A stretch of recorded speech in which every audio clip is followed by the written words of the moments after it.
All right, so today I wanted to talk a little bit about this Michael Saylor clip. Uh, you'll understand when I play it out, but Michael Saylor, again, probably one of the biggest, if not the biggest, influential people when it comes to Bitcoin in the world. Again, obviously, he's not the CEO of MicroStrategy anymore, but he's still heavily influential. I believe he still owns like half the company. Obviously famously owns, I think it's around 200,000 Bitcoin now. So again, anyway, let's play the clip and I'll get into it after. Okay. My house in Miami Beach was $100,000 in 1930.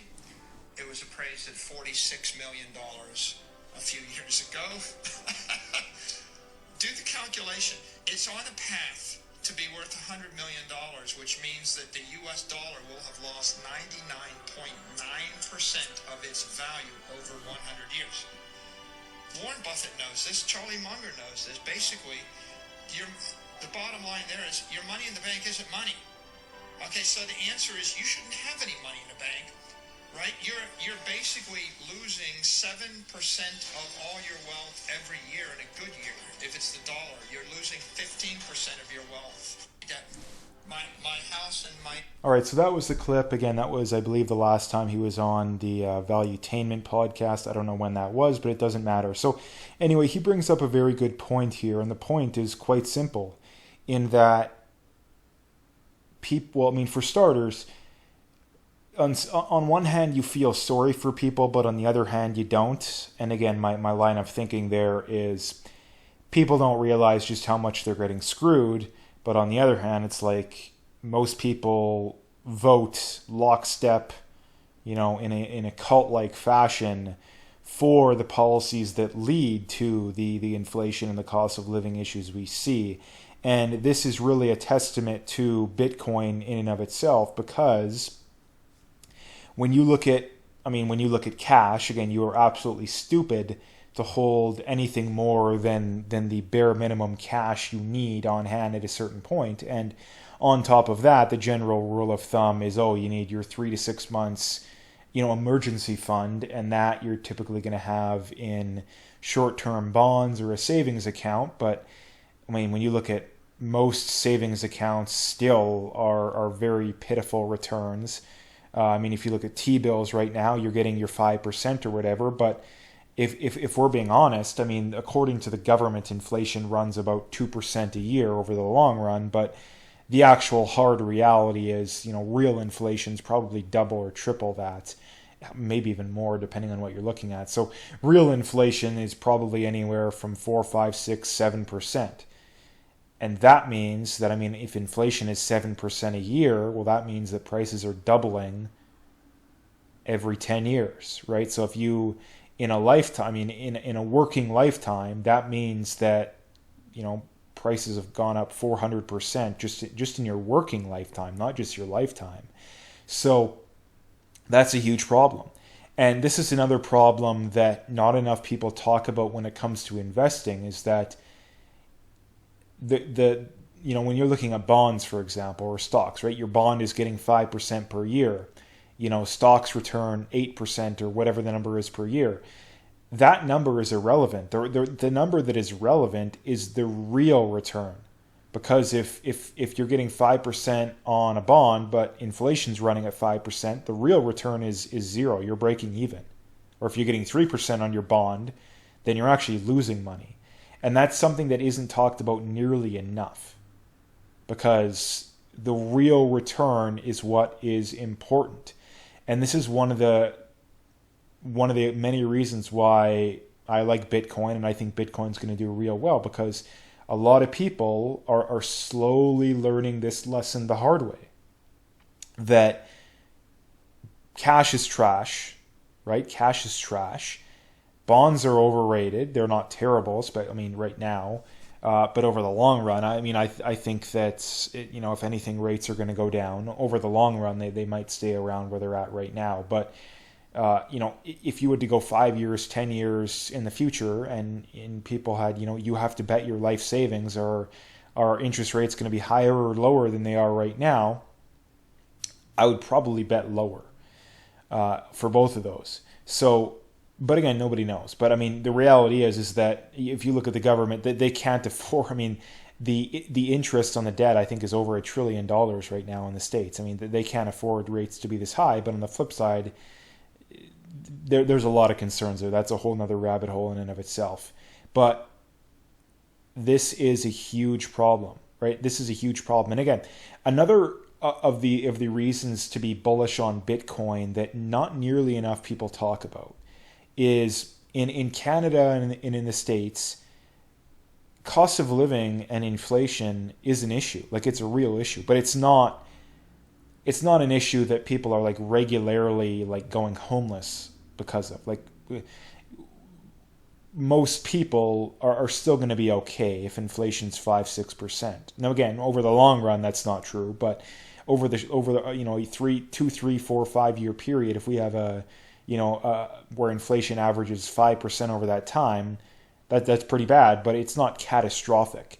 But what people don't realize is that in a lot of these third world countries, this is a problem. Like, you have a lot of these countries where they're literally averaging like 10-20% inflation per year. And when that's happening, it is even more valuable for something like Bitcoin to exist.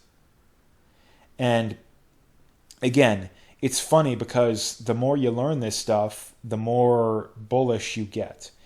And again, when it comes to stocks, bonds, real estate, I think that the potential downsides of those forms of investments aren't talked about enough. Like, you constantly hear all this FUD about Bitcoin, but you hardly hear anything about, I mean, stocks, there's always the perma bears that I've been saying for decades that there's going to be a crash tomorrow. Same goes for real estate. But you don't really hear a lot of the legit arguments that I think exist. Because again, when it comes to bonds, the real long-term return on bonds is virtually zero. I believe it's like between 0 and 1%. So you're basically slightly better than breaking even on bonds. So I think that you should have minimal allocation. And again, my opinion here, do your own due diligence, but minimal allocation to bonds. I think real estate has done very well, but depending on where you are, real estate is an extremely risky form of investment. And I mean, to be honest, the places where real estate has traditionally performed the best, I think, are the riskiest. Because, I mean, look what's going on in a lot of these places. Because you have the long political opinion, the government can go after you. Right? Governments that have crazy, wacko beliefs are like, yeah, if someone just decides to squat in your house for more than a day or a week or whatever the number is, you have to spend tens of thousands of dollars and a year of your life to get them evicted. That's a huge concern that I don't think is being talked about enough. I think the trend is quite clear that the potential downsides, I mean, the best way of putting it is the counterparty risk of traditional forms of investments, whether it's bonds, stocks, or real estate, that the counterparty risk, I think it already is becoming a concern, but I think it's going to become more of a concern as time goes on. Because in a hyper-partisan, emotional, politically driven society, that's only going to get worse as time goes on. And you have, again, the gold bugs would argue this is the argument for gold, but I mean, gold has failed because gold's been around for thousands of years, and look where it's left us. It hasn't done anything to prevent the issues that we're facing. At best, it's delayed the inevitable. So the only real option that's left on the table is Bitcoin. And again, Bitcoin has zero counterparty risk. Bitcoin is truly finite. Those are, and again, it is the best hedge against inflation we have ever seen. You're talking, 100% return over the last decade or whatever it is per year? Do I think that's going to happen over the long run? Probably not, but I think that it's still easily going to outperform any traditional form of investment. And the reason being is quite simple. Number one, the people who argue against it either do not know what they're talking about or they're just outright lying. I mean, I think people like Peter Schiff, I don't give him the benefit of the doubt because he's known about Bitcoin for over a decade. when you talk to your traditional finance people, I just think they don't know what they're talking about. Because I mean, I was listening to the one podcast I talk about. This was like a week or two ago, and they were talking about crypto, and the guy's like, "Oh, well, gold, it's better than." I mean, he didn't word it exactly like this, but this was the gist of it. It's like, "Oh, well, one of the reasons gold is better than Bitcoin is that gold you can hold it in your hands and stuff." Basically saying, well, you can tell if gold is real or not. But the crazy thing is that the exact opposite is true. Just because you have a gold bar in your hands doesn't mean that it's real, unless you've gotten it verified. But until then, you don't know if it's real.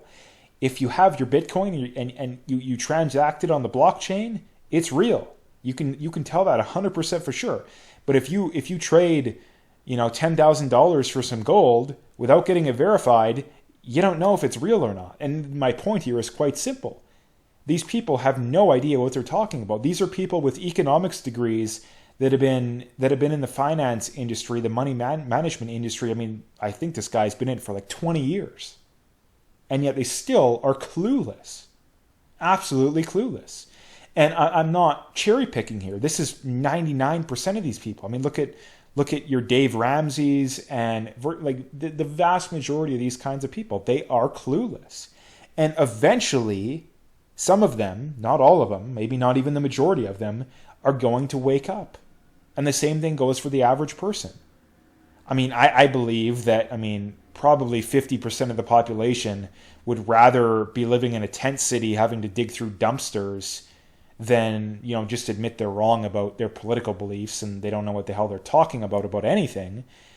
And again, just because it's uncomfortable doesn't mean that's not true. But you have a significant minority, maybe 50%. I'm just guessing, but it is a very significant percentage of the population that will never admit they're wrong, up until the point where they would rather die than admit they're wrong. I mean, look at what's going on in a lot of these cities, right?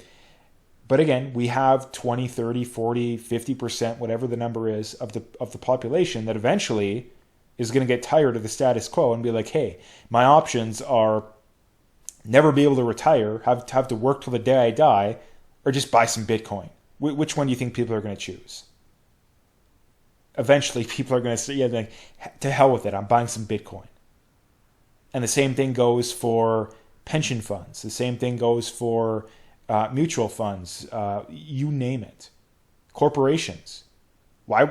Look at Berkshire Hathaway. They have like $150 billion in cash or whatever it is. Now, again, they're probably just rolling that in T-bills. But what happens when rates go down to 1 or 2%? And inflation's still at 3 or 4%. Again, I don't think that the Warren Buffetts of the world are ever going to wake up, but I'm just giving, you have Apple, Google, some of these companies have tens of billions of dollars on cash on hand. What happens when they're like, to hell with it, we're allocating, I'm not even saying 100% of it. I'm 10, 20%, like that's a realistic number to allocate.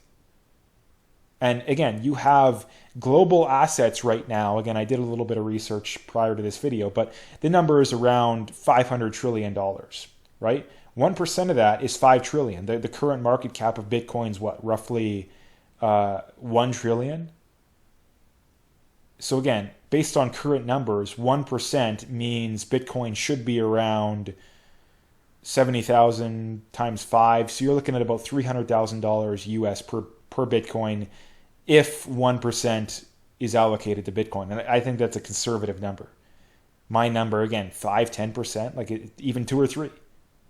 Even if 5%, we're talking $1.5 million per coin. And again, what people don't realize also is, again, global inflation's probably running at 5 to 10% per year. I'm just guessing, but I'm sure it's more than what's in the States, if I'm guessing. So that is something that not nearly enough people are talking about. And again, there's all these catalysts that I think are going to make people be like, you know what, enough's enough. I can't keep living like this. And again, if it's getting bad in the United States, of those kinds of places, then you better believe that it's a heck of a lot worse in the vast majority of other places. And again, the use case, the line of thinking is quite simple. Like I already brought up, if people have to choose between never being able to retire, having to work till the day they die, and live in, lower middle class or lower middle class, hell, even borderline third world quality of living, and just buying some Bitcoin, which one do you think people are going to choose? It's very simple. Now, I'm not saying that stocks are going to go away, bonds, real estate. I don't think that's the case. But again, another reason for this is, does anybody really think that the government is going to stop spending, that the governments are going to stop spending the wildly out of control spending that we see? Does anyone really think that that's going to stop? Eventually it will. But the one thing I'm rather confident in, like extremely confident in, is people are never going to vote for it, at least based on the way things currently are. And given that fact, it's very easy to project. Inflation is going to continue to be an issue. Cost of living is going to continue to be an issue. Now, again, it's going to come in waves. It's not going to be a straight line up, but it's going to come in waves. But it's predictable as the sun coming up tomorrow that, okay, inflation is going to continue to be an issue. Cost of living is going to continue to be an issue. And because of that, people are going to have to look to somewhere to shield themselves from the downsides of that. And if there's so many people that are facing that problem, and stocks haven't helped them that much, real estate hasn't helped them that much, bonds for sure aren't helping them, cash, don't even get me started, what's the only other option?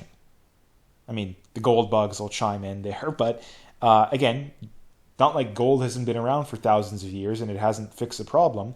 The only other option is, crypto, but Bitcoin specifically. So anyway, I've gone on long enough here. If you liked the video, please like, subscribe, comment, all that good stuff, and stay tuned for more.